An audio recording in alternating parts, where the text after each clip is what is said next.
Many months ago I said this about Overkill's The Walking Dead. And Overkill's The Walking Dead is absolutely disgusting. And here we are many months later with the PC version of Overkill's The Walking Dead.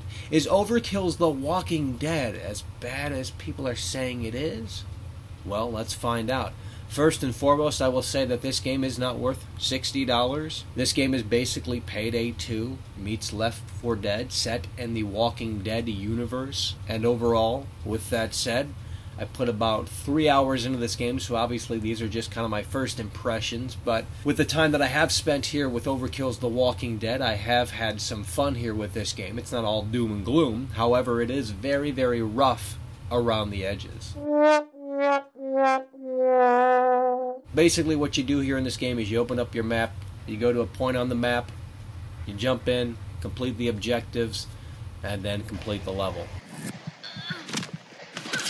That's really the gist of this game, and then they have some wave-based stuff. And it works, it's fine, there's fun to be had, but it's not like mind-blowing content, and clearly the story, based off of what I played anyway, clearly the story has taken a backseat, and I think a lot of people are going to be put off by that, because a lot of people looked at these trailers for this game, and they were kind of expecting that level of quality in terms of the narrative here for Overkill's The Walking Dead, and you're not getting that. The gameplay is kind of fascinating.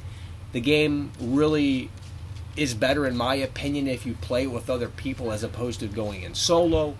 You kind of have to play this very strategically, because if you don't, well, you're not gonna win.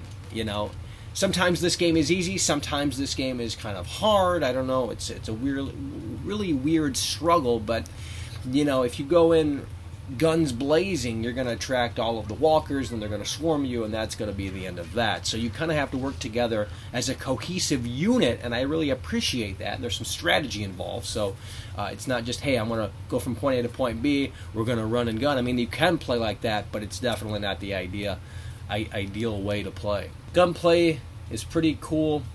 Guns sound and feel pretty decent. Controls aren't all that bad. The blood and the gore is there. So overall, very rough around the edges. Definitely play this with other people. And if you play with friends, it's going to be a lot more fun than it is solo. Everything feels decent. It feels solid. Clearly, every game kind of these days anyway needs more time, and obviously this one does. It is kind of rough around the edges in a lot of areas, but I'm not seeing anything that's like, whoa, that is really inexcusable. You know what I mean? I mean, it's just like, okay, well, it's just not as good as it could have been, but we'll move on, you know? So right now, if I had to give this a score based off of the 3 hours or so that I put into this thing, I'd say it's probably a 6 out of 10. 6 out of 10. There's some fun to be had. Definitely not worth $60, but you know, we'll see what they do with this thing. You know, because this is just a PC release, and I think that it comes to consoles in a few months away from now. So we'll see how this one turns out as time goes on, and hopefully they take the feedback seriously into consideration and improve upon this foundation that they have here with Overkill's The Walking Dead. But again, from the 3 hours that I played, it's a 6 out of 10.